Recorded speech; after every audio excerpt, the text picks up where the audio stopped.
This is a 1987 Ferrari 328 GTS, widely regarded as one of Ferrari's most accessible models. Now, what does that mean? Well, that means it's got one of the lightest maintenance schedules of any Ferrari. It's also currently one of the most affordable Ferraris out there. But what's it like to drive? Does the fact that it's regarded as Ferrari's most accessible model mean that you could actually use it? We're going to find out today as we take this Ferrari 328 for a little spin around Daytona Beach. Okay, first a few specs, a little historical perspective. 328 replaced the 308, which was the iconic Magnum P.I Ferrari. This is essentially the same chassis. It's got an engine whose architecture dates back to the 1950s. In this case, a 3.2-liter dual overhead cam V8 producing 266 horsepower, but only about 225 foot-pounds of torque. But it has that iconic Ferrari 3 Series shape. It's been around since the early 70s and sort of defined Ferraris for everybody who's about my age. This car is a 1987. That's the year I graduated high school. And I can guarantee you that a poster of one of these was on my wall. It's a brilliantly designed car. I actually like it better than the 308 that it replaced. It sort of harmonizes a lot of the design elements that car had that this car took and smoothed off a little bit. And there's these fantastic little elements on this that you're just never ever gonna see again in a car anywhere, just because of laws that have changed and design trends and standards that have changed. But it has so many cool things about it. For example, this belt line that wraps entirely around the car. There's a seam between the upper half of the car and the bottom half of the car that makes this great detail line that just sort of draws your eye to the horizontal plane of the car, divides the top and bottom of the car, but somehow keeps them in harmony with each other. These great fender flares. I love the way, when you just look at the fender flares as themselves, they look a little weird because they essentially go straight out from the side of the car. They look tacked on. It looks like something you would see from a show car from the late 70s. And by show car, I mean something that you would see like at a county fair car show. But when you see them in the context of the entire car, everything just works. There are so many little design elements that, taken on their own, might be a little weird, but then you see them in context of the entire design of the car, and they're absolutely brilliant.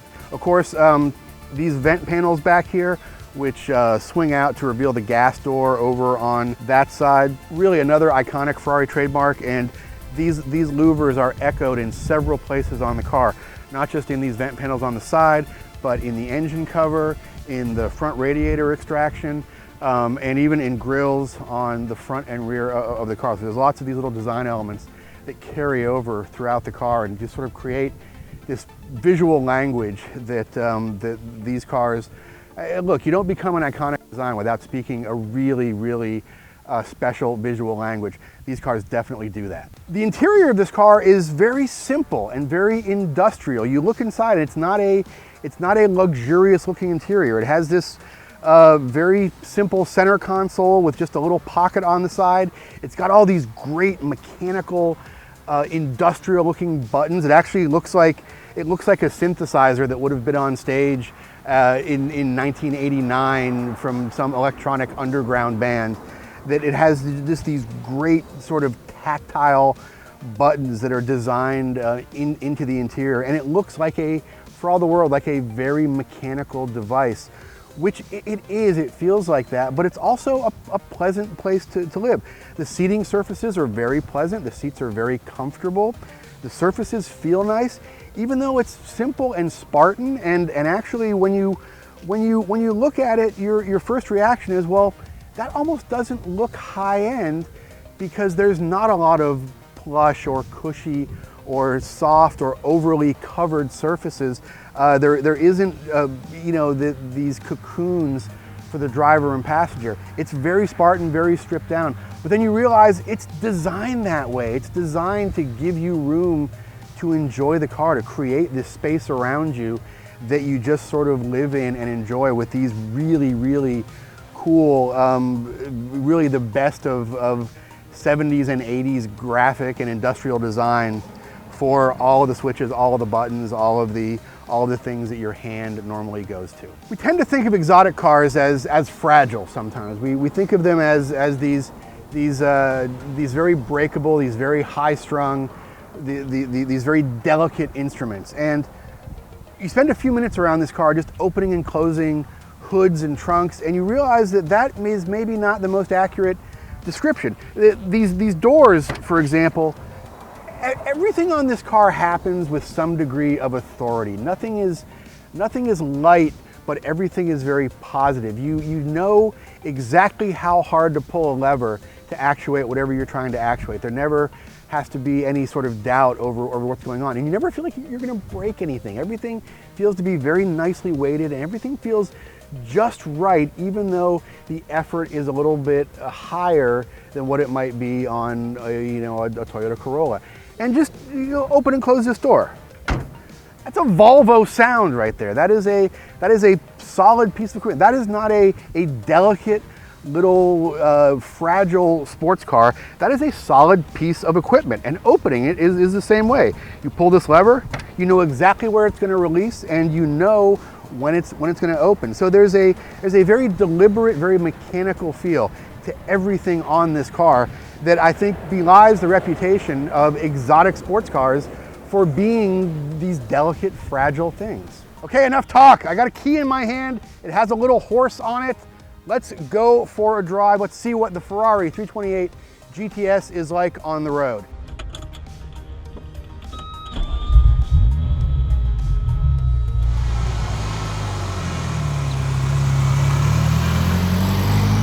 So I've actually had the chance to drive a couple of 328s and a couple of different 3 Series Ferraris, and the experience with all of them was a little bit different. And I think what that speaks to is the fact that these are hand-built cars, essentially. These are, of course, mass-produced cars, but they are cars built by technicians by hand. Every one of them, as such, is just slightly different from each other.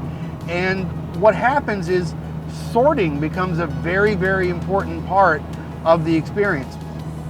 Is your mechanic, or if you're doing your own work, are you qualified to properly sort and adjust and maintain all of the very complex pieces on this car to make sure they're operating at an optimum fashion? Because that really changes the experience. Other 328s that I've driven, the clutch didn't work as smoothly, the steering and throttle had like sticky spots in them.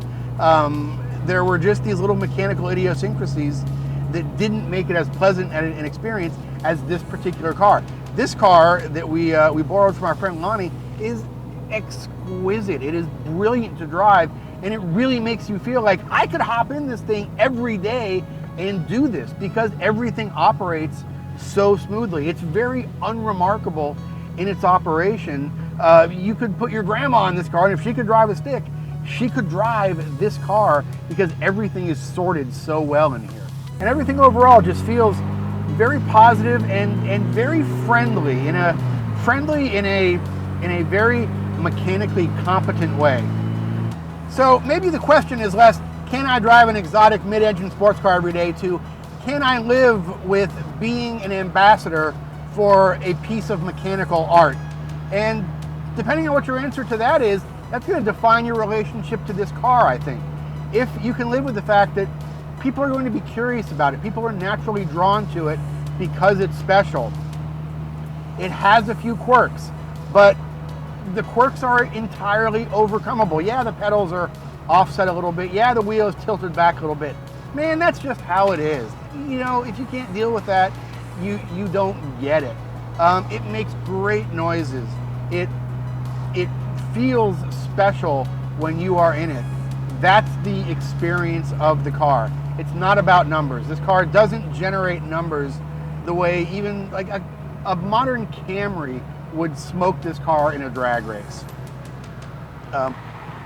But it's about more than numbers. It's about representing this point in automotive history when you could buy these incredibly complex machines that were maybe in some ways not quite ready for prime time. They were a little too complex for their own good, but they made amazing noises. They were designed like nothing else will ever be in history because of the laws and regulations at the time.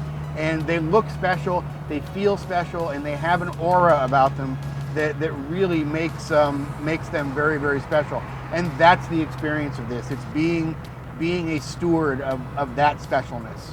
Support brands that support classic motorsports. Get your chemical solutions from CRC Industries. Visit crcindustries.com to learn more.